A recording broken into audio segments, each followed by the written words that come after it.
Hello guys, good afternoon. Mao kini ang ato ang gate sa Hawkulan Cave. Amo ni siyang gisarado guys para sa pagkontrol sa mga tao nga illegal nga mosulod dito no ug kuan sila dito mag-illegal mining sila sa sulod nga dili mi kabalom nang guba dito sa ato ang mga kabtangan sa sulod sa ato ang cave. Tara guys, atong abrihan.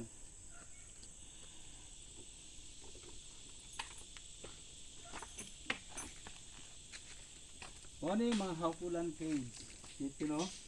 Watch your step, naog ta. Nanay mga tanom na mo diri gitanom mo mga bulak kaniya ron dira pod. Okay. Before ta mo sulod sa sulod guys, magbasa-basa ta dito sa ato ang pahibalo no. Mo diri ang Republic Act 1972 nga nag-protect, preserve and manage the natural resources inside the cave no. Aron dili ta mapriso guys kay do na tay silot nga duha ka tuig hangtod sa unom ka tuig pagkabilanggo mapriso ta guys kung mangguba ta dito magmining ta dito mangguba ta sa mga kabtangan sa sulod sa caves og multa nga 20,000 to 500,000 napakamahal guys. So mag-ingat ta dili ta basta-basta nga mosulod dito no. Dili ta maghikap-hikap sa mga stalactite and stalagmite formation aron dili sila mabuling guys, dili mahugaw. Ito guys, tingnan nyo ang ato ang entrance. Muni siya ang entrance sa Hawkulan Cave. Dito munaog ta no mga 6 steps below the ground. Dito na ta munaog ta dito.